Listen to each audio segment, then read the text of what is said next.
Good will ജംഗ്ഷൻ്റെ പുതിയൊരു വീഡിയോയിലേക്ക് സ്വാഗതം. നമ്മൾ മൊഡ്യൂൾ 1 ബാങ്കിങ് ആൻഡ് ഇൻഷുറൻസിൻ്റെ മൊഡ്യൂൾ 1 നമ്മൾ ഡിസ്കസ് ചെയ്ത് കഴിഞ്ഞു.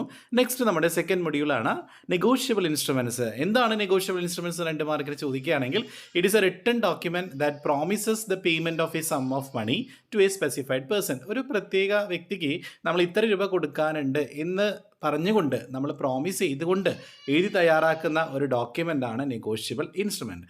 ഒരു നെഗോഷ്യബിൾ ഇൻസ്ട്രുമെൻറ്റ്സിൽ അത്യന്താപേക്ഷിതമായിട്ട് വേണ്ട സാധനങ്ങൾ അല്ലെങ്കിൽ അതിൻ്റെ ഫീച്ചേഴ്സ് ചോദിക്കുകയാണെങ്കിൽ നമുക്ക് പറയാം, അല്ലെങ്കിൽ അതിൻ്റെ എസെൻഷ്യൽസ് ചോദിക്കുകയാണെങ്കിൽ ഇതിനൊക്കെ നമുക്ക് ഒരൊറ്റ ആൻസർ മാത്രമേ ഉള്ളൂ. അത് നമുക്ക് ഏതാ നോക്കാം. These are easily and freely transferable. വളരെ എളുപ്പത്തിൽ ട്രാൻസ്ഫർ ചെയ്യാൻ പറ്റുന്നതായിരിക്കണം. All negotiable instruments must be in writing. എല്ലാ നെഗോഷ്യബിൾ ഇൻസ്ട്രുമെൻറ്റും എഴുതി തയ്യാറാക്കിയതായിരിക്കണം. It must be an unconditional order. ഇതൊരു അൺകണ്ടീഷണൽ ഓർഡർ ആയിരിക്കണം. It involves payment of certain sum of money. ഇതിനകത്ത് എത്ര രൂപയാണ് നമ്മൾ പേയ്മെൻറ്റ് ചെയ്യാനായിട്ടുള്ള പ്രോമിസ് ചെയ്യുന്നത്, ആ ഒരു എമൗണ്ട് ഓഫ് മണി അതിനകത്ത് സ്പെസിഫൈ ചെയ്തിട്ടുണ്ടായിരിക്കണം. അതുപോലെ ടൈം ഓഫ് പേയ്മെൻറ്റ്, എപ്പോഴാണ് നമ്മൾ പേയ്മെൻറ്റ് അടയ്ക്കുന്നത്. അതുപോലെ payee must be A person. Payee നമ്മൾ അടയ്ക്കുന്ന ആർക്കാണോ പേയ്മെൻറ്റ് ചെയ്യുന്ന അയാൾ മസ്റ്റ് ആയിട്ടൊരു പേഴ്സൺ ആയിരിക്കണം. The instrument must bear the signature ഉണ്ടായിരിക്കണം മേക്കറുടെ, ഡെലിവറി ഇൻസ്ട്രുമെൻറ്റ് ഉണ്ടായിരിക്കണം, സ്റ്റാമ്പ് ഉണ്ടായിരിക്കണം. ഇതൊക്കെയാണ് ഒരു നല്ലൊരു ഇൻസ്ട്രുമെൻറ്റിൽ ഉണ്ടായിരിക്കേണ്ട എസെൻഷ്യൽസ് അല്ലെങ്കിൽ ഫീച്ചേഴ്സ് ചോദിക്കുകയാണെങ്കിൽ നമുക്ക് ഈ സെയിം ആൻസറിനെ എഴുതി വയ്ക്കാം. ഇനി ഏതൊക്കെയാണ് types of negotiable instrument? 1 promissory note, 2 bill of exchange, 3 cheque, 4 other negotiable instruments ആയിട്ടുള്ള റെസീറ്റ്, ഡെലിവറി ഓർഡർ, ഇതൊക്കെ നമുക്കതിൽ ഉൾപ്പെടുത്താം. നമുക്കതിലെ first negotiable instrument promissory note നോക്കാം. എന്താണ് പ്രോമിസറി നോട്ട് എന്ന് പറഞ്ഞാൽ? It is a negotiable instrument. ഇതൊരു നെഗോഷ്യബിൾ ഇൻസ്ട്രുമെൻ്റ് ആണ്. It contain a promise to pay a certain sum of money to a specified person or bearer on demand or on A future date. ഭാവിയിൽ ഇത്ര രൂപ ഞാൻ നിനക്ക് തരാം എന്ന് promise ചെയ്തുകൊണ്ട് എഴുതി തയ്യാറാക്കുന്ന ഒരു നെഗോഷ്യബിൾ ഇൻസ്ട്രുമെൻ്റ് ആണ് പ്രോമിസറി നോട്ട്. അതിലുണ്ടായിരിക്കേണ്ട എസെൻഷ്യൽസ് അല്ലെങ്കിൽ അതിൻ്റെ ക്യാരക്ടറിസ്റ്റിക്സ് ചോദിക്കുകയാണെങ്കിൽ നമ്മൾ നേരത്തെ പറഞ്ഞ എല്ലാ ക്യാരക്ടറിസ്റ്റിക്സ് നമുക്ക് എഴുതാമല്ലേ. കാരണം എന്താ, നേരത്തെ പറഞ്ഞെല്ലാം നെഗോഷ്യബിൾ ഇൻസ്ട്രുമെൻ്റ് ഉണ്ടായിരിക്കുന്ന സവിശേഷതയാണ്. ഈ ഒരു പ്രോമിസറി നോട്ട് എന്ന് പറഞ്ഞാൽ ഒരു നെഗോഷ്യബിൾ ഇൻസ്ട്രുമെൻ്റ് അല്ലേ. അപ്പോൾ ഇനി വീണ്ടും നിങ്ങൾ ഇതിൻ്റെ ആൻസർ പഠിക്കേണ്ട സെയിം തന്നെയാണ് കേട്ടോ. അത് തന്നെ എഴുതിയാൽ മതി. അടുത്തത് പ്രോമിസറി നോട്ടിലുള്ള പാർട്ടീസ് ആരൊക്കെ ഉണ്ടാവും? ഡ്രോയർ ഉണ്ടാവും, പേ ഉണ്ടാവും. ഡ്രോയർ എന്ന് പറഞ്ഞാൽ പ്രോമിസറി നോട്ട് ഉണ്ടാക്കുന്ന വ്യക്തിയാണ് ഡ്രോയർ. ആർക്കാണോ പേയ്മെൻറ്റ് അടയ്ക്കേണ്ടത് അയാളെയാണ് പേയി എന്ന് പറയുക കേട്ടോ. ഈ ബിൽ ഓഫ് എക്സ്ചേഞ്ചും പ്രോമിസറി നോട്ടും ഏകദേശം സെയിം ആണ്. പക്ഷേ അത് രണ്ടിലും എന്തെങ്കിലും ചെറിയ ഡിഫറൻസുകളൊക്കെ ഉണ്ട് കേട്ടോ. അപ്പോൾ നിങ്ങളത് പഠിക്കണമെങ്കിൽ ചെറിയ ക്ലാസ്സിൽ എനിക്ക് തോന്നുന്നു +1 അക്കൗണ്ടൻസിലൊക്കെ നിങ്ങൾ പഠിച്ചിട്ടുണ്ടായിരിക്കും. അപ്പോൾ ബിൽ ഓഫ് എക്സ്ചേഞ്ച് പറഞ്ഞാൽ അത് ഒരു ഓർഡറാണ്. ഈ പൈസ അടയ്ക്കണം എന്ന് പറഞ്ഞുകൊണ്ട് ഡ്രോയർ ഉണ്ടാക്കുന്ന ഒരു ഓർഡറാണ് ബിൽ ഓഫ് എക്സ്ചേഞ്ച്. പക്ഷേ പ്രോമിസറി നോട്ട് അങ്ങനെയല്ല. പൈസ അടയ്ക്കേണ്ട ആൾ പറയുകയാണ് ഐ പ്രോമിസ് ടു പേ, ഞാൻ പൈസ അടച്ചു കൊള്ളാം എന്ന് പ്രോമിസ് ചെയ്യുന്നതാണ് പ്രോമിസറി നോട്ട് കേട്ടോ. ഇനി ബിൽ ഓഫ് എക്സ്ചേഞ്ചിൽ മെയിനായിട്ട് 3 പാർട്ടി ഉണ്ട്. ഡ്രോയർ, ഡ്രോയി, പേയി ഉണ്ട്. പ്രോമിസറിയിൽ ആകെ 2 പാർട്ടിയിലും ഡ്രോയറും പേയും മാത്രമേ ഉള്ളൂ. ഇനി നമ്മുടെ ബിൽ ഓഫ് എക്സ്ചേഞ്ച് ഉണ്ടാക്കുന്ന ഡ്രോയറാണ്, അതായത് ക്രെഡിറ്ററാണ്. മനസ്സിലായില്ലേ? അതായത് പൈസ അടയ്ക്കേണ്ട ആളല്ലേ. അതായത് ക്രെഡിറ്റർ എന്ന് പറഞ്ഞാൽ നമുക്കറിയാം നമ്മൾ പൈസ കൊടുക്കേണ്ട ആളാണ് അല്ലേ. അപ്പോൾ അങ്ങനെ പൈസ കൊടുക്കേണ്ട ആളാണ് ഈ ഒരു ബിൽ ഓഫ് എക്സ്ചേഞ്ച് മേക്ക് ചെയ്യുന്നത്. പക്ഷേ മറ്റോടത്ത് അങ്ങനെയല്ല, ഡെറ്ററാണ്. പൈസ തരാനുള്ള ആളാണല്ലോ എന്ത് ചെയ്യുക, പ്രോമിസ് ചെയ്യുക, ഐ പ്രോമിസ് ടു പേ എന്ന് പറയുക അല്ലേ. ഞാനൊരാൾക്ക് പൈസ കൊടുക്കാനുണ്ടെങ്കിൽ ഞാൻ അടച്ചു കൊള്ളാം എന്ന് പറയുന്നത് ഞാൻ ഡെറ്ററാണ് അല്ലേ. അപ്പോൾ ഡെറ്ററാണത് ക്രിയേറ്റ് ചെയ്യുന്നത്. ഇത് നെഗോഷ്യബിൾ ഇൻസ്ട്രുമെൻ്റ് ആക്ട് പ്രകാരമാണ്. അത് നെഗോഷ്യബിൾ ഇൻസ്ട്രുമെൻ്റ് ആക്ടിലെ സെക്ഷൻ 4 ആണ്. ഇത് സെക്ഷൻ 5 ആണ് കേട്ടോ. ഇത് റിക്വയർസ് ആക്സെപ്റ്റൻസ്. ഈ ഒരു ബിൽ ഓഫ് എക്സ്ചേഞ്ചിലെ ആക്സെപ്റ്റൻസ് നിർബന്ധമാണ്. നമ്മൾ ബില്ല് ഉണ്ടാക്കിയിട്ട് അയാളത് ആക്സെപ്റ്റ് ചെയ്തു എന്ന് സൈൻ ചെയ്ത് തിരിച്ചു തരണം. എന്നാലേ അതിന് വാലിഡിറ്റി അല്ലെങ്കിൽ ആ ഒരു വാല്യൂ ഉണ്ടാവുള്ളൂ. പക്ഷേ ബിൽ ഓഫ് എക്സ്ചേഞ്ചിൻ്റെ നേരെ ഓപ്പോസിറ്റാണ് പ്രോമിസറി നോട്ട്. അവിടെ നമുക്ക് ആക്സെപ്റ്റൻസിൻ്റെ ആവശ്യമില്ല. ഇനി ഇവിടെ ഫിനാൻസിങ് ട്രേഡിന് വേണ്ടിയിട്ടാണ് നമ്മൾ ബിൽ ഓഫ് എക്സ്ചേഞ്ച് യൂസ് ചെയ്യുക. മറ്റേതാണെങ്കിലോ റേസിംഗ് ലോൺ, പൈസ റേസ് ചെയ്യാൻ വേണ്ടിയിട്ടാണ് നമ്മൾ പ്രോമിസറി നോട്ട് യൂസ് ചെയ്യുക. അപ്പോൾ ഇത്രയും കാര്യങ്ങൾ ഒന്ന് പഠിച്ചു വയ്ക്കുക. ചിലപ്പോൾ നമ്മുടെ 5 മാർക്ക് ക്വസ്റ്റ്യനിൽ ചോദിക്കാനായിട്ടുള്ള ചാൻസ് ഉണ്ട്. അപ്പോൾ എല്ലാവരും നോക്കി വയ്ക്കുക. ഇനിയാണ് ബിൽ ഓഫ് എക്സ്ചേഞ്ച് എന്താണെന്ന് പറയുന്നുണ്ട്. ബിൽ ഓഫ് എക്സ്ചേഞ്ച് എന്ന് പറഞ്ഞാൽ ഇതൊരു നെഗോഷ്യബിൾ ഇൻസ്ട്രുമെൻ്റ് ആണ്. നേരത്തെ പറഞ്ഞ പോലെ ഒരു ഓർഡറാണ്. ഒരു പർട്ടിക്കുലർ വ്യക്തിയുടെ കയ്യിൽ നിന്ന് പൈസ തരണം എന്നൊരു ഓർഡർ ചെയ്യില്ലേ, മര്യാദയ്ക്ക് ഇന്ന ഡേറ്റിൽ നമുക്ക് പൈസ തരണം എന്ന് ഓർഡർ ചെയ്യില്ലേ, അതാണ് നമ്മുടെ ബിൽ ഓഫ് എക്സ്ചേഞ്ച് എന്ന് പറഞ്ഞാൽ. അതിൻ്റെ എസെൻഷ്യൽസ് ചോദിച്ചാലും നമ്മൾ നേരത്തെ പറഞ്ഞ ആ എസെൻഷ്യൽസ് എല്ലാം തന്നെ നമുക്ക് എഴുതാം. വീണ്ടും നിങ്ങളത് പഠിക്കേണ്ട.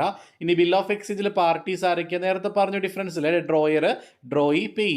ബില്ലുണ്ടാക്കുന്ന ആളാണ് ഡ്രോയർ. ആർക്ക് വേണ്ടിയാണോ ബില്ലുണ്ടാക്കുന്നത് പുള്ളിക്കാരനാണ് ഡ്രോയി. ഇനി ഡ്യൂ ഡേറ്റിൽ പൈസ അടയ്ക്കേണ്ട ഡേറ്റിൽ നമ്മൾ ആർക്കാണോ പൈസ കൊടുക്കേണ്ടത് അയാളെയാണ് നമ്മൾ പേയി എന്ന് പറയുക. അപ്പോൾ ഡ്രോയർ തന്നെ പേയി ആവാട്ടോ ചില സിറ്റുവേഷനിൽ. ഇനി ബിൽ ഓഫ് എക്സ്ചേഞ്ച്, പല types of bill of exchange ഉണ്ട്. പീരീഡിൻ്റെ അടിസ്ഥാനത്തിൽ നമുക്ക് ബിൽ ഓഫ് എക്സ്ചേഞ്ചിനെ നമുക്ക് രണ്ടായിട്ട് തരംതിരിക്കാം.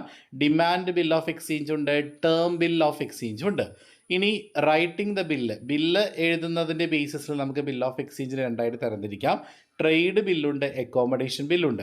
ട്രേഡ് ബില്ല് എന്ന് പറഞ്ഞിട്ടുണ്ടെങ്കിൽ these bills are drawn and accepted against this the sale and purchase of goods. സാധനങ്ങൾ നമ്മൾ കടമായിട്ട് വാങ്ങുകയോ വിൽക്കുകയോ ചെയ്യുമ്പോൾ നമ്മൾ ഉണ്ടാക്കുന്ന ബില്ലാണ് ട്രേഡ് ബില്ല്. അക്കോമഡേഷൻ ബില്ല് അങ്ങനെയല്ല. These bills do not involve sale and purchase of goods. സാധനങ്ങൾ വാങ്ങുമ്പോഴും വിൽക്കുമ്പോഴും കടമായിട്ട് വാങ്ങുമ്പോഴോ വിൽക്കുമ്പോഴോ ഉണ്ടാക്കുന്ന ഒരു ബില്ലല്ല അക്കോമഡേഷൻ ബില്ല് കേട്ടോ. ഇനി അതർ ടൈപ്പ് ഓഫ് ബില്ലാണ് ഇൻലാൻഡ് ബില്ലും ഫോറിൻ ബില്ലും. ഇൻലാൻഡ് ബില്ല് എന്ന് പറഞ്ഞാൽ സെയിം കൺട്രിയിൽ തന്നെയായിരിക്കും വ്യക്തികൾ ഉണ്ടാവുക. ഇത് ഒരു രാജ്യത്ത് തന്നെ ബില്ലുണ്ടാക്കിയ ആൾ ബില്ലിൻ്റെ പൈസ കൊടുക്കേണ്ട ആളൊക്കെ ഒരേ രാജ്യത്താണെങ്കിൽ അത് ഇൻലാൻഡ് ബില്ലാണ്. ഇനി these bills are drone in one country and accepted in another country. ഇനി ഒരാൾ ഒരു രാജ്യത്തും അത് ആക്സെപ്റ്റ് ചെയ്യുന്ന ആൾ മറ്റൊരു രാജ്യത്തെ ആണെങ്കിൽ ആ ബില്ലിന് നമ്മൾ ഫോറിൻ ബിൽസ് എന്നാണ് പറയുക. ഇനി അതുപോലെ വരുന്ന മറ്റൊരു ഇൻസ്ട്രുമെൻ്റാണ് ചെക്ക്. ചെക്കും ഒരു നെഗോഷ്യബിൾ ഇൻസ്ട്രുമെൻ്റ് ആണ്. ഇത് നമുക്ക് ഈസി ആയിട്ട് നമുക്ക് ഒരാളുടെ കയ്യിൽ നിന്ന് മറ്റൊരാളുടെ കയ്യിലേക്ക് ട്രാൻസ്ഫർ ചെയ്യാൻ പറ്റും. അതിൻ്റെ എസെൻഷ്യൽസ് ചോദിച്ചാൽ നമ്മൾ നേരത്തെ പറഞ്ഞ പോലെയുള്ള അതേ പോയിന്റുകൾ എഴുതാം. ചെക്കിൻ്റെ പാർട്ടി ഡ്രോയർ, ഡ്രോയി, പേയി. നമ്മുടെ ബിൽ ഓഫ് എക്സ്ചേഞ്ച് പോലെ തന്നെയാണ്. 3 പാർട്ടീസ് വരുന്നുണ്ട്, drawer, drawee and payee. Types of ചെക്കുകളുണ്ട്, അത് പഠിച്ചു വയ്ക്കുക. ഇസ് വെരി വെരി ഇമ്പോർട്ടൻ്റ് ആണ് കേട്ടോ. Bearer cheque, order cheque, MICR cheque, അങ്ങനെ കുറേ ചെക്ക് ഉണ്ട്. ബെയറർ ചെക്ക് എന്ന് പറഞ്ഞാൽ അത് പേയബിൾ ടു ബെയറർ ആണ്. ഓർഡർ ചെക്ക് എന്ന് പറഞ്ഞാൽ which is payable to a certain person, ഒരു പ്രത്യേക വ്യക്തിക്ക് മാത്രം കൊടുക്കേണ്ട ആ ഒരു ചെക്കാണ് ഓർഡർ ചെക്ക്.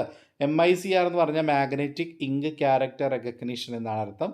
ഇതൊരു റീസെൻറ്റ് ഇന്നോവേഷനാണ്. Bank issue cheques in MICR format, അതായത് പ്രത്യേക ഒരു ഇങ്കിൻ്റെ ഒക്കെ ബേസിസിൽ, അതായത് വളരെ സേഫായിട്ട് സെക്യൂറായിട്ട് ഒരു ഇങ്ക് ബേസിസിൽ നമ്മൾ ഉണ്ടാക്കുന്ന ഒരു ഇതാണ് MICR. പിന്നെ ട്രങ്കേറ്റഡ് ചെക്ക് ഉണ്ട്, ഇലക്ട്രോണിക് ഇമേജ് ഉപയോഗിച്ചുകൊണ്ട്, ഇലക്ട്രോണിക് ഇമേജ് ഓഫ് പേപ്പർ ഉപയോഗിച്ചുകൊണ്ട് ഉണ്ടാക്കുന്ന ഒരു ഫിസിക്കൽ ചെക്കാണ് നമ്മുടെ ട്രങ്കേറ്റഡ് ചെക്ക്. ഇതിൽ ഇലക്ട്രോണിക് ചെക്ക് ഉണ്ട്, ഇലക്ട്രോണിക് വേർഷനാണ്. പേപ്പറിൻ്റെ ചെക്കും ഇലക്ട്രോണിക് വേർഷനാണെങ്കിൽ അത് ഇലക്ട്രോണിക് ചെക്കാണ്. ഡേറ്റിംഗ് ഓഫ് ചെക്ക്, ചെക്കിൽ നമ്മൾ ഡേറ്റ് എഴുതുമ്പോൾ പല ടൈപ്സ് ഓഫ് ഡേറ്റ് പറയുന്നുണ്ട്. ആൻറ്റി ഡേറ്റഡ് ഉണ്ട്, പോസ്റ്റ് ഡേറ്റഡ് ഉണ്ട്. ആൻറ്റി ഡേറ്റഡ് എന്ന് പറഞ്ഞിട്ടുണ്ടെങ്കിൽ ഏർലിയർ ആണ്, അതായത് മുന്നേ നമ്മൾ കൊടുക്കുന്ന ഡേറ്റാണ് ആൻറ്റി ഡേറ്റഡ്. പോസ്റ്റ് ഡേറ്റ് എന്ന് പറഞ്ഞാലോ A cheque bear a date which is yet to come is called postdated. ഇനി വരാനിരിക്കുന്ന ഡേറ്റ് ആണ് പോസ്റ്റ് ഡേറ്റഡ്. ഇനി സ്റ്റെയിൽ ചെക്ക് ഉണ്ട്, it is not presented for payment within a reasonable period of time is calls. അതായത് നമുക്ക് പറയുന്ന ഒരു മാന്യമായിട്ടുള്ള ഒരു പീരീഡ് ഉണ്ട്, റീസണബിൾ ആവുള്ള പീരീഡ് ഉണ്ട്. അതിനുള്ളിൽ നമ്മൾ എന്ത് ചെയ്തില്ല, ചെക്ക് പ്രസൻറ്റ് ചെയ്തില്ലെങ്കിൽ അതിനെ നമ്മൾ സ്റ്റെയിൽ ചെക്ക് എന്നാണ് പറയുക. ഇനി മൾട്ടിലാറ്റഡ് ചെക്ക് ഉണ്ട്, അതായത് 2 or more പീസസ്, അതായത് അതിനാണെങ്കിൽ 2 അതിലധികമോ പീസസ് ഓഫ് ടോൺ ഉണ്ടെങ്കിൽ അത് മൾട്ടിലാറ്റഡ് ചെക്ക് എന്നാണ് പറയുക. ഇനി holder of a cheque, holder of a cheque എന്ന് പറഞ്ഞാൽ ആരുടെ കയ്യിലാണോ അതിൻ്റെ പൊസിഷൻ ഇരിക്കുന്നത് അയാളുടെ പേര് നമ്മൾ എന്ത് ചെയ്യും, അതിനകത്ത് എൻടൈറ്റിൽ ചെയ്യും. That is holder of a cheque. ഇനി ഹോൾഡർ ഇൻ ഡ്യൂ കോഴ്സ് ഉണ്ട്, ജസ്റ്റ് ഒന്ന് വായിച്ചു വിടാം. Crossing of cheques is very very important. Crossing എന്ന് പറഞ്ഞാൽ എന്താ? Crossing of cheque means drawing across the face of the check two parallel transverse line with or without the words and company.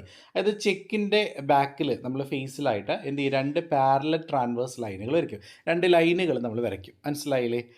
അത് without the words, അതായത് and company എന്ന് പറയുന്ന വേർഡോട് കൂടിയോ അല്ലെങ്കിൽ അല്ലാതെയോ നമ്മൾ വരയ്ക്കുന്ന 2 ലൈനുകൾ വരച്ചുകൊണ്ട് ഒരു ചെക്കിൻ്റെ ഫേസിൽ എഴുതുകയാണെങ്കിൽ അത് ക്രോസിംഗ് ഓഫ് ചെക്ക് എന്നാണ് പറയുക. അത് പല ടൈപ്സ് ഓഫ് ക്രോസിംഗ് ഉണ്ട്. ജനറൽ ക്രോസിംഗ് ഉണ്ട്, അതുപോലെ സ്പെഷ്യൽ ക്രോസിംഗ് ഉണ്ട്, നോട്ട് നെഗോഷ്യബിൾ ക്രോസിംഗ് ഉണ്ട്, അക്കൗണ്ട് പേയി ക്രോസിംഗ് ഉണ്ട്, ഡബിൾ ക്രോസിംഗ് ഉണ്ട്. അതിൽ ഓരോ ക്രോസിംഗ് പഠിക്കുക. അതിൽ ആദ്യത്തെയാണ് ജനറൽ ക്രോസിംഗ്. ജനറൽ ക്രോസിംഗ് എന്ന് പറഞ്ഞാൽ the cheque bear across its face an addition of 2 parallel transverse lines and addition of the words and company or not negotiable between them. അതായത് ഈ ഒരു ടൈപ്പ് ക്രോസിങ്, അതായത് നമ്മളിപ്പോൾ ചെക്കിൻ്റെ ഫേസിനകത്ത് 2 പാരലൽ ലൈൻസുകൾ നമ്മൾ വരച്ചിട്ടുണ്ടാകും. അതിനോടൊപ്പം തന്നെ നമ്മൾ ആൻഡ് കമ്പനി എന്നോ അല്ലെങ്കിൽ നോട്ട് നെഗോഷ്യബിൾ എന്നോ ആ ഒരു ചെക്കിൽ എഴുതിയിട്ടുണ്ടെങ്കിൽ അത് ജനറൽ ക്രോസിംഗ് ആണ്. ജനറൽ ക്രോസിങ്ങിൻ്റെ പ്രത്യേകത എന്താണ്? അവിടെ 2 പാരലൽ ലൈൻസുകൾ ഉണ്ടായിരിക്കും ചെക്കിൻ്റെ ഫേസിനകത്ത്. അതുപോലെ തന്നെ എവിടേക്കായിരുന്നു lines are drawn on left hand top corner of the cheque. ഒരു ചെക്കിൻ്റെ ലെഫ്റ്റിൽ ഏറ്റവും ടോപ്പിലായിട്ടായിരിക്കും നമ്മൾ ലൈനുകൾ നമ്മൾ വരയ്ക്കുക. അതുപോലെ അതിനകത്ത് ആൻഡ് കമ്പനി എന്നോ അല്ലെങ്കിൽ ഓർ നോട്ട് നെഗോഷ്യബിൾ എന്നോ നമ്മൾ അതിനകത്ത് എഴുതിയിട്ടുണ്ടായിരിക്കും. അതാണ് നമ്മുടെ ജനറൽ ക്രോസിംഗ്. ഓക്കെ അല്ലേ? അപ്പോൾ അതൊന്ന് ഓർത്ത് വയ്ക്കുക. അതുപോലെ തന്നെ അതിൻ്റെ ഫീച്ചേഴ്സ് ഇപ്പോൾ പറഞ്ഞു നമ്മൾ. The words and company or it's abbreviation may be written in between this line. ആ രണ്ട് ലൈനുകൾക്കിടയിൽ ആൻഡ് കമ്പനി എന്നോ അല്ലെങ്കിൽ അതിന് ഷോർട്ടായിട്ട് നമ്മൾ എന്തെങ്കിലും ഒരു അബ്രീവിയേഷൻ നമ്മൾ കൊടുക്കും. The words not negotiable or account pay also be add. അത് മാത്രമല്ല അതിൻ്റെ കൂടെ നമ്മൾക്ക് നോട്ട് നെഗോഷ്യബിൾ എന്നോ അക്കൗണ്ട് പേ എന്നോ നമ്മൾ ആ ഒരു ചെക്കിനകത്ത് എഴുതും. The paying banker is required to pay the amount of generally cross cheque to another bank. അതായത് പേയിങ് ബാങ്കറിന് എന്ത് ചെയ്യാം, ഈ ചെക്ക് മറ്റൊരു ബാങ്ക് വഴിയൊക്കെ നമുക്ക് എന്ത് ചെയ്യാൻ പറ്റും, യെസ് അതിന് പൈസ പേയ്മെൻറ്റ് നടത്താനായിട്ട് പറ്റും. അതാണ് ജനറൽ ക്രോസിംഗ്. ഇനി സ്പെഷ്യൽ ക്രോസിംഗ് ഉണ്ട്. സ്പെഷ്യൽ ക്രോസിംഗ് എന്ന് പറഞ്ഞാൽ എന്താണ്, ഇതും അതുപോലെ തന്നെ name of a banker with or without words not negotiable. ഇവിടെ നമ്മൾ അതിനകത്ത് ബാങ്കറിൻ്റെ പേരുണ്ടായിരിക്കും, അതേപോലെ തന്നെ അതിനകത്ത് നോട്ട് നെഗോഷ്യബിൾ എന്നോ അല്ലെങ്കിൽ അല്ലാതെയോ നമുക്ക് എന്ത് ചെയ്യാം, ഒരു ചെക്ക് കൊടുത്താൽ അത് സ്പെഷ്യൽ ക്രോസിംഗ് ആണ്. ഈ സ്പെഷ്യൽ ക്രോസിങ്ങിൻ്റെ ഫീച്ചേഴ്സ് ചോദിക്കുകയാണെങ്കിൽ നമുക്ക് പറയാൻ പറ്റും, രണ്ട് പാരലൽ ട്രാൻവേഴ്സ് ലൈൻസുകൾ ഇവിടെ എസെൻഷ്യൽ അല്ല, വേണമെന്നില്ല കേട്ടോ. ജനറൽ ക്രോസിങ്ങിലാണ് രണ്ട് ലൈനുകൾ വേണമെന്നുള്ള നിർബന്ധമുള്ളൂ, ഇവിടെ നമുക്കത് വേണ്ട. അതുപോലെ ബാങ്കറിൻ്റെ നെയിം മസ്റ്റായിട്ട് അതിനകത്ത് ഉണ്ടായിരിക്കണം. അതുപോലെ നോട്ട് നെഗോഷ്യബിൾ എന്ന് പറയുന്നതോ അക്കൗണ്ട് പേ എന്ന് പറഞ്ഞോ നമുക്ക് വേണമെങ്കിൽ ആ ഒരു ചെക്കിനകത്ത് നമുക്ക് ആഡ് ചെയ്യാം. The special crossing makes it cheques safer. Special ക്രോസിങ്ങിലാണ് ചെയ്യുന്നതെങ്കിൽ ചെക്ക് സേഫർ ആയിരിക്കും എന്നാണ് പറയുന്നത്. അതാണ് endorsement. Endorsement for signing on the back of a negotiable instrument for the purpose of negotiation. അതായത് നെഗോഷിയേഷന് വേണ്ടിയിട്ട് നമ്മുടെ ചെക്കിൻ്റെ ബാക്കിൽ നമ്മൾ സൈൻ ചെയ്യില്ലേ, സിഗ്നേച്ചർ ഒപ്പിടില്ലേ, അതാണ് എൻഡോസ്മെൻറ്റ്. ഈ എൻഡോസ്മെൻറ്റ് കൊണ്ടുള്ള എഫക്റ്റുകൾ എന്തൊക്കെയാണ്, യെസ് റൈറ്റായിട്ട് കറക്റ്റ് ടൈറ്റിലിൽ കറക്റ്റ് പ്രോപ്പർട്ടി നമുക്ക് ഇൻസ്ട്രുമെൻറ്റേഷൻ ചെയ്യാനായിട്ട് പറ്റും. അതുപോലെ തന്നെ ഫർദർ നെഗോഷിയേഷൻ നമുക്ക് അതിനകത്ത് കൊടുക്കാനായിട്ട് പറ്റും, ജെന്യൂനെസ് നമുക്ക് പ്രൂവ് ചെയ്യാനായിട്ട് പറ്റും. ഇതൊക്കെയാണ് അതിൻ്റെ എഫക്റ്റുകൾ കേട്ടോ. ഇനി എൻഡോസറിൻ്റെ ലൈബിലിറ്റീസ് ജസ്റ്റ് ഒന്ന് വായിച്ചു വിടാം, ചിലപ്പോൾ എക്സാമിന് 5 മാർക്കിനൊക്കെ ചോദിക്കാം, ഒന്ന് നോക്കി വയ്ക്കാം. ഇനി അടുത്ത ഇലക്ട്രോണിക് പേയ്മെൻ്റ് ആണ്. ഇലക്ട്രോണിക് പേയ്മെൻറ്റ് എന്ന് പറഞ്ഞാൽ ഇൻ്റർനെറ്റിൻ്റെ സഹായത്തോട് കൂടിയിട്ട് സെല്ലിങ് ഗുഡ്സ് ആൻഡ് സർവീസ് നമ്മൾ വാങ്ങുകയും വിൽക്കുകയും ചെയ്തിട്ട് പേയ്മെൻറ്റ് കൊടുക്കില്ലേ, അതാണ് ഇലക്ട്രോണിക് പേയ്മെൻറ്റ്. അപ്പോൾ it's A payment four buying and selling goods or services through internet സഹായത്തോടു കൂടി സാധനങ്ങളും സേവനങ്ങളും വാങ്ങുമ്പോൾ നമ്മൾ പേയ്മെൻറ്റ് കൊടുക്കുന്നത് ഇൻ്റർനെറ്റ് സഹായത്തോടു കൂടിയാണെങ്കിൽ അതിനെയാണ് ഇലക്ട്രോണിക് പേയ്മെൻറ്റ് എന്ന് പറയുക. അപ്പോൾ അതിന് ഇമ്പോർട്ടൻസ് പറഞ്ഞാൽ നമ്മൾ ഓൺലൈൻ വഴി ഗൂഗിൾ പേ ഒക്കെ ചെയ്യില്ലേ, അതാണ് ഇലക്ട്രോണിക് പേയ്മെൻറ്റ്. അപ്പോൾ നമുക്ക് പേപ്പറിൻ്റെ ആവശ്യമില്ല, അവിടെ ഫാസ്റ്റാണ്, എഫിഷ്യൻ്റാണ്, സേഫാണ്, കോസ്റ്റ് വളരെ കുറവാണ്, കൺവീനിയൻ്റ് ആണ് അല്ലേ. അതുപോലെ കസ്റ്റമർ അറ്റൻഡേഷൻ നമുക്ക് പ്രൂവ് ചെയ്യാനൊക്കെ ആയിട്ട് പറ്റും. അപ്പോൾ ഇത്രയാണ് നമ്മുടെ സെക്കൻഡ് മൊഡ്യൂളിൽ പഠിക്കാനായിട്ടുള്ളത്. തേർഡ് മൊഡ്യൂൾ ഈ ബാങ്കിങ് ആണ്. ഇറ്റ്സ് വെരി വെരി ഇമ്പോർട്ടൻറ്റ് ചാപ്റ്ററാണ്. എല്ലാവർക്കും സിമ്പിളായിട്ട് അറിയാൻ പറ്റുന്നൊരു ചാപ്റ്ററാണ്. ഈ ബാങ്കിങ് എന്ന് പറഞ്ഞാൽ എന്താ, ഇലക്ട്രോണിക്കലി നമ്മൾ ബാങ്കിങ് ട്രാൻസാക്ഷൻ ചെയ്യില്ലേ, നമ്മൾ ബാങ്കിൽ പോയിട്ട് പൈസ ഇടുന്നു, അതുപോലെ ബാങ്കിൽ നിന്ന് പൈസ വിഡ്രോ ചെയ്യുന്നു, ഒരു അക്കൗണ്ടിൽ നിന്ന് മറ്റൊരു അക്കൗണ്ടിലേക്ക് ട്രാൻസ്ഫർ ചെയ്യുന്നു, ഇതൊക്കെ നമ്മൾ ബാങ്കിൽ പോയി ക്യൂ നിന്ന് ചെയ്യണം അല്ലേ. പക്ഷേ നമുക്ക് ഇ ബാങ്കിങ് വന്നപ്പോൾ നമുക്ക് ഇലക്ട്രോണിക്കലി നമുക്ക് വീട്ടിലിരുന്നു കൊണ്ട് തന്നെ നമുക്ക് ഇ ബാങ്കിങ് കാര്യങ്ങളൊക്കെ ചെയ്യാൻ പറ്റും. അപ്പോൾ അതിൻ്റെ അഡ്വാൻറ്റേജ് എന്തൊക്കെയാണ്, യെസ് കോസ്റ്റ് വളരെ കുറവാണ്, നമുക്ക് ഇത്രയും കഷ്ടപ്പെട്ട് ബസ് പിടിച്ചും ഓട്ടോ പിടിച്ചൊന്നും ബാങ്കിലേക്ക് എത്തേണ്ട ആവശ്യമില്ല, അപ്പോൾ ഓപ്പറേഷണൽ കോസ്റ്റ് വളരെ കുറവാണ്. അതുപോലെ തന്നെ ലോവർ ട്രാൻസാക്ഷൻ കോസ്റ്റ് ആണ്. ഓൺലൈൻ ബാങ്കിങ് ആണ്. ഓൺലൈൻ ബാങ്കിങ് 24/7 സർവീസസ് ഉണ്ടായിരിക്കും. ഏത് അർദ്ധരാത്രി വരെ നമുക്ക് നമ്മുടെ ബാങ്കിങ് സർവീസുകൾ കാര്യങ്ങളൊക്കെ നമുക്ക് ഓൺലൈൻ വഴി ചെയ്യാനായിട്ട് പറ്റും. കസ്റ്റമർ റിട്ടൻഷൻ ഉണ്ടായിരിക്കും. അതുപോലെ എറേഴ്സ് വളരെ കുറവായിരിക്കും. ഈസി ട്രാൻസ്ഫർ ഓഫ് ഫണ്ട്, ഒരു അക്കൗണ്ടിൽ നിന്ന് മറ്റൊരു അക്കൗണ്ടിലേക്ക് നമുക്ക് വളരെ എളുപ്പത്തിൽ ഫണ്ടുകളൊക്കെ നമുക്ക് ട്രാൻസ്ഫർ ചെയ്യാനായിട്ട് പറ്റും. അതുപോലെ online banking is fast. Online banking വളരെ എളുപ്പമാണ്, എഫിഷ്യൻ്റ് ആണ്, എഫക്റ്റീവാണ്. അതുപോലെ തന്നെ ഏതൊരു സമയത്തു നിന്ന് ATM നമുക്ക് ഫണ്ട് കിട്ടും, സേഫാണ്. Internet banking is not limited to a physical site, അങ്ങനെയൊന്നുമില്ല. അതിൽ internet banking provides an enlarged range of service, ഒരുപാട് കുറേയധികം സേവനങ്ങൾ നമുക്ക് ഇതിലൂടെ പ്രൊവൈഡ് ചെയ്യാനായിട്ട് പറ്റും. അതിൽ ചില ഡിസഡ്വാൻറ്റേജസ് ഉണ്ട് ഈ ബാങ്കിങ്ങിന്. ഒന്ന് നമുക്ക് പറയുകയാണെങ്കിൽ ബിഗിനേഴ്സിനെ സംബന്ധിച്ച്, ആദ്യമായിട്ട് ഇതൊക്കെ ഉപയോഗിക്കുന്നവരെ സംബന്ധിച്ച് കുറച്ച് ബുദ്ധിമുട്ടാണ് അല്ലേ. അതുപോലെ ഇനീഷ്യൽ സ്റ്റാർട്ടപ്പ് കോസ്റ്റ് എന്തായാലും വരും. ഇൻ്റർനെറ്റ് കണക്ഷൻ ഇല്ലെങ്കിൽ നമുക്കത് ചെയ്യാനായിട്ട് പറ്റില്ല അല്ലേ, ഇൻ്റർനെറ്റ് ഇല്ലെങ്കിൽ നമുക്ക് പിന്നെ ചെയ്യാൻ പറ്റില്ലല്ലോ. അതുപോലെ തന്നെ ഹാക്കിങ് ചിലപ്പോൾ പേഴ്സണൽ ഇൻഫർമേഷനൊക്കെ ഹാക്ക് ചെയ്യാനായിട്ടുള്ള സാധ്യത വളരെ കൂടുതലാണ് കേട്ടോ. അതുപോലെ സർവർ ഡൗൺ ആണെങ്കിൽ നമുക്കിത് അത്ര യൂസ്ഫുൾ അല്ല. ഇല്ലിറ്ററേറ്റ് പേഴ്സൺ, അതായത് വിദ്യാഭ്യാസം ഇല്ലാത്ത സാക്ഷരത ഇല്ലാത്ത ആളുകൾക്ക് ഇത് ബുദ്ധിമുട്ടാണ്. ഇനി നീഡ് ആൻഡ് ഇമ്പോർട്ടൻസ്, ഈ ബാങ്കിങ് കൊണ്ടുള്ള ബെനിഫിറ്റുകൾ എന്തൊക്കെയാണ്, ബേർഡൻ നമുക്ക് കുറയ്ക്കാൻ, ട്രാൻസ്ഫോർമേഷൻ നമുക്ക് വളരെ ആവശ്യമാണ്. അതുപോലെ കോമ്പറ്റീഷൻ നമുക്ക് കൂട്ടാനായിട്ട് പറ്റും. കസ്റ്റമർ ഫ്രണ്ട്ലി ആയിട്ടുള്ള പ്രൊഡക്റ്റ് സർവീസസ് കൊണ്ടുവരാനായിട്ട് പറ്റും. ബാങ്കിങ്ങിൻ്റെ ഒരു ലെസ് ബൗണ്ടറി ഉണ്ട്. അതുപോലെ ഇലക്ട്രോണിക്കുകൾ ഉപയോഗിക്കാനൊക്കെ ആയിട്ട്, ഇലക്ട്രോണിക്കലി അല്ലേ നമ്മൾ ചെയ്യുന്നത്, അപ്പോൾ ഇൻ്റർനെറ്റ് പരമായിട്ടുള്ള കാര്യങ്ങൾ നമുക്ക് ഈസി ആയിട്ട് ചെയ്യാനായിട്ട് പറ്റും. ഇതൊക്കെയാണ് അതിൻ്റെ need and importance. Dimensions of e banking ചോദിക്കുകയാണെങ്കിൽ ജസ്റ്റ് ഒന്ന് വായിച്ചു വിടുക. Customer to bank, e banking, bank to bank, electronic central bank, just ഒന്ന് ബ്രീഫായിട്ട് നോക്കി വയ്ക്കുക കേട്ടോ. ഇനി ഇലക്ട്രോണിക്കലി അല്ലെങ്കിൽ ഇ ബേസ്ഡ് ആയിട്ടുള്ള പ്രൊഡക്റ്റ് ഒരു സർവീസ് ചെയ്തേക്കുക. ATM എന്ന് പറഞ്ഞാൽ ഓട്ടോമേറ്റഡ് ടെല്ലർ മെഷീനാണ്. It is a device that allows customers to perform routine banking transaction by using ATM. ATM cards ഉപയോഗിച്ച് നമുക്ക് എന്ത് ചെയ്യാൻ പറ്റും? കസ്റ്റമേഴ്സിൻ്റെ കാര്യങ്ങളൊക്കെ നമുക്ക് ഡെയിലി റുട്ടീനായിട്ട് നമുക്ക് ചെയ്യാനായിട്ട് പറ്റും. അപ്പോൾ ATM കാർഡ് എന്ന് പറയുന്നത് പ്ലാസ്റ്റിക് കാർഡാണ്. ഫിനാൻഷ്യൽ ഇൻസ്റ്റിറ്റ്യൂഷൻ ഇഷ്യൂ ചെയ്യുന്നൊരു പ്ലാസ്റ്റിക് കാർഡാണ് ATM കാർഡ് എന്ന് പറഞ്ഞിട്ടുണ്ടെങ്കിൽ കേട്ടോ. അതിന് ഫങ്ഷൻസ് എന്തൊക്കെയാണ്? അത് പൈസ നമുക്ക് വിഡ്രോ ചെയ്യാനായിട്ട് ഉപയോഗിക്കാം, അതുപോലെ ലേറ്റസ്റ്റ് ആണ് അപ്ഡേറ്റ് ചെയ്യാനായിട്ട് പറ്റും, ഫണ്ട് ട്രാൻസ്ഫർ ചെയ്യാനായിട്ട് പറ്റും, ഡെപ്പോസിറ്റ് ചെയ്യാനായിട്ട് പറ്റും, ലോൺ എടുക്കാനായിട്ട് പറ്റും. ഇതെല്ലാം നമുക്ക് ATMൻ്റെ പ്രവർത്തനങ്ങളാണ് കേട്ടോ. ഇനി അതേപോലെയുള്ള credit card is a plastic card which can be used more than once to borrow money or buy products and service on credit. നമുക്ക് സാധനങ്ങളും സേവനങ്ങളും കടമായിട്ടൊരു കടയിൽ പോയിട്ട് ഷോപ്പിൽ പോയിട്ട് സാധനങ്ങൾ പർച്ചേസ് ചെയ്യാനായിട്ട് പറ്റും ക്രെഡിറ്റ് കാർഡ് ഉണ്ടെങ്കിൽ. അത് മാത്രമല്ല നമുക്ക് എന്ത് ചെയ്യാം? മണി നമുക്ക് ഒന്നിൽ കൂടുതൽ തവണ പൈസ നമുക്ക് ബോറോ ചെയ്യാനായിട്ട് നമുക്ക് ക്രെഡിറ്റ് കാർഡ് ഉപയോഗിച്ച് പറ്റും. ഡെബിറ്റ് കാർഡ് എന്ന് പറഞ്ഞാൽ it's a plastic card issued by the bank ആണ് to their customer who have maintained an account in the bank with sufficient credit balance. Credit balance ഉണ്ടെങ്കിൽ കുറച്ച് പൈസ അക്കൗണ്ടിൽ ഉണ്ടായിരിക്കണം ഡെബിറ്റ് കാർഡ്സിന് കേട്ടോ. പക്ഷേ ക്രെഡിറ്റ് കാർഡ് അങ്ങനെയല്ല. അക്കൗണ്ടിൽ പൈസ ഇല്ലെങ്കിലും നമുക്ക് സാധനങ്ങളും സേവനങ്ങളൊക്കെ ഈ ഒരു ക്രെഡിറ്റ് കാർഡ് ഉപയോഗിച്ച് വാങ്ങാനായിട്ട് സാധിക്കും. ടൈപ്സ് ഓഫ് ഡെബിറ്റ് കാർഡ് പലതരത്തിലുണ്ട്. ഡയറക്റ്റ് ഡെബിറ്റ് കാർഡ്സ് ഉണ്ട്, ഡെഫേർഡ് ഡെബിറ്റ് കാർഡുണ്ട്, സ്മാർട്ട് കാർഡുണ്ട്. അപ്പോൾ ഈ ഡയറക്റ്റ് ഡെബിറ്റ് കാർഡ്സ് എന്ന് പറഞ്ഞിട്ടുണ്ടെങ്കിൽ നമുക്ക് എന്ത് ചെയ്യാം? പോയിന്റ് ഓഫ് സെയിൽ നമുക്ക് കറക്റ്റായിട്ട് നമുക്ക് സെയിൽ ചെയ്യുന്ന സമയത്ത് നമുക്ക് യൂസ് ചെയ്യാൻ പറ്റുന്നതാണ് ഡയറക്റ്റ് ഡെബിറ്റ് കാർഡ്. ഡെഫേർഡ് എന്ന് പറഞ്ഞിട്ടുണ്ടെങ്കിൽ ഓഫ്ലൈൻ ട്രാൻസാക്ഷനും കൂടി നമുക്ക് ഉപയോഗിക്കാം. പിന്നെ സ്മാർട്ട് കാർഡ് നമ്മളിപ്പോൾ പറഞ്ഞു, ATM കാർഡിനെ കുറിച്ച് പറഞ്ഞു, ക്രെഡിറ്റ് കാർഡിനെ കുറിച്ച് പറഞ്ഞു, ഡെബിറ്റ് കാർഡിനെ കുറിച്ച് പറഞ്ഞു. അടുത്താണ് സ്മാർട്ട് കാർഡ്. സ്മാർട്ട് കാർഡ് എന്ന് പറഞ്ഞിട്ട് പ്ലാസ്റ്റിക് ചിപ്പ് ഒക്കെ ഉള്ളതാണ്, micro processor that transact the ഡാറ്റയാണ് കേട്ടോ. പിന്നെ MCHQ പ്രൊഡക്റ്റ് എന്ന് പറയുന്നുണ്ട്, ടെലി ബാങ്കിങ് ഉണ്ട്, ഇൻ്റർനെറ്റ് ബാങ്കിങ് ഉണ്ട്. അടുത്തതാണ് ഓൺലൈൻ ബാങ്ക് നൽകുന്ന സേവനങ്ങൾ എന്തൊക്കെയാണ്? ചിലപ്പോൾ എസ് ആയിട്ട് ചോദിക്കാം. ഒന്ന്, ട്രാൻസ്ഫർ ഓഫ് മണി. ഈസിലി ആയിട്ട് നമുക്ക് വളരെ എളുപ്പത്തിൽ ഒരാളുടെ അക്കൗണ്ടിൽ നിന്ന് മറ്റൊരാളുടെ അക്കൗണ്ടിലേക്ക് മണി ട്രാൻസ്ഫർ ചെയ്യാം. അതുപോലെ FD അക്കൗണ്ട് അല്ലെ, ഫിക്സഡ് ഡെപ്പോസിറ്റ് അക്കൗണ്ട് നമുക്ക് നെറ്റ് ഉപയോഗിച്ച് നമുക്ക് ഓപ്പൺ ചെയ്യാം. അതുപോലെ ഡിമാൻഡ് ഡ്രാഫ്റ്റുകൾ നമുക്ക് എന്ത് ചെയ്യാം? ഇഷ്യൂ ചെയ്യാം. ബാലൻസുകൾ നമുക്ക് അറിയാനായിട്ട് പറ്റും. നമ്മുടെ അക്കൗണ്ടിൽ എത്ര ബാലൻസ് ഉണ്ടെന്ന് നമുക്ക് ഓൺലൈൻ വഴി അറിയാം. അതുപോലെ ചെക്ക് ബുക്കിന് വേണമെങ്കിൽ റിക്വസ്റ്റ് കൊടുക്കാം. ഇതൊക്കെ ഓൺലൈൻ ബാങ്കിങ് ആണ്, സർവീസുകളാണ് കേട്ടോ. ഓൺലൈൻ വഴി ബാങ്ക് നൽകുന്ന സർവീസുകളാണ്. Necessities required for operating online bank. Online banking ചെയ്യണമെങ്കിൽ നമുക്ക് വീട്ടിലിരുന്നു കൊണ്ട് തന്നെ ഓൺലൈൻ ബാങ്ക് ചെയ്യണമെങ്കിൽ നമുക്ക് എന്തൊക്കെ കാര്യങ്ങൾ വേണം? ഒന്ന്, ആക്റ്റീവായിട്ടുള്ള ബാങ്ക് അക്കൗണ്ട് വേണം, ഡെബിറ്റ് ഓർ ക്രെഡിറ്റ് കാർഡ് ഉണ്ടായിരിക്കണം, കസ്റ്റമേഴ്സ് ID ഉണ്ടായിരിക്കണം, bank account number, internet banking pin number ഉണ്ടായിരിക്കണം. ഇതൊക്കെ ഉണ്ടെങ്കിലേ നമുക്ക് എന്ത് ചെയ്യാൻ പറ്റുള്ളൂ? ഓൺലൈൻ ബാങ്കിങ് സാധ്യമാവുള്ളൂ. അടുത്ത വെർച്വൽ ബാങ്ക് ആണ്. വെർച്വൽ ബാങ്ക് ഒരു institution that offers deposit and withdrawal facilities and other banking services through ATM ഉപയോഗിച്ച് നമുക്ക് മറ്റുള്ള കാര്യങ്ങളൊക്കെ നമുക്ക് ATM ഉപയോഗിച്ച് ചെയ്യാൻ പറ്റുകയാണെങ്കിൽ അതിന് വെർച്വൽ ബാങ്കിങ് എന്ന് പറയാം. ഇനി വെർച്വൽ ബാങ്കിന് അഡ്വാൻറ്റേജ് ഇതൊക്കെയാണ്. കോസ്റ്റ് വളരെ കുറവാണ്, അക്കൗണ്ട് മെയിൻ്റനൻസ് കോസ്റ്റ് വളരെ കുറവാണ്, ഓപ്പറേഷൻ കോസ്റ്റ് വളരെ കുറവാണ്, വെർച്വൽ ബാങ്ക്സ് സേഫാണ് അല്ലേ. ബാങ്കിൽ നമുക്ക് എന്ത് ചെയ്യേണ്ട? ബാങ്കിൽ പോയി നമ്മൾ വിസിറ്റ് ചെയ്യേണ്ട കാര്യമില്ല, വീട്ടിലിരുന്നാണ് ചെയ്യാൻ. 24/7 സർവീസാണ് കേട്ടോ.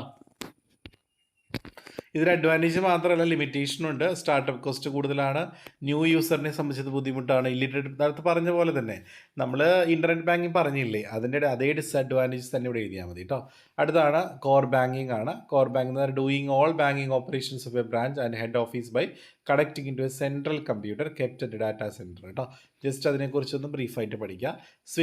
Swift is a society for worldwide interbank financing telecommunication, a member-owned cooperative through which the financial world conducts its business operation with the speed, certainty and confidence.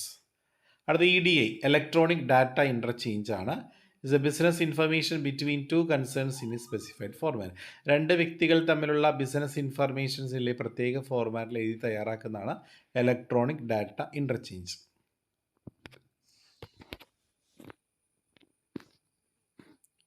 അടുത്താണ് ഓട്ടോമേറ്റഡ് ക്ലിയറിംഗ് ഹൗസ് ഉണ്ട്, centralised fund management ഉണ്ട്, home banking ഉണ്ട്, electronic fund transfer നേരത്തെ പറഞ്ഞതാണ്, electronic clearing service, RTGS, ഇതെല്ലാം വരുന്നത് ഈ ഒരു ചാപ്റ്ററിലാണ്, നമ്മുടെ 3rd ചാപ്റ്ററിലാണ്. ഇത് വളരെ ഇമ്പോർട്ടൻ്റ് ആണ്. അപ്പോൾ അതും കൂടി ഒന്ന് നോക്കി വയ്ക്കുക കേട്ടോ. നമുക്ക് 4th മൊഡ്യൂൾ നമുക്ക് അടുത്ത വീഡിയോ ഡിസ്കസ് ചെയ്യാം. Okay, thank you.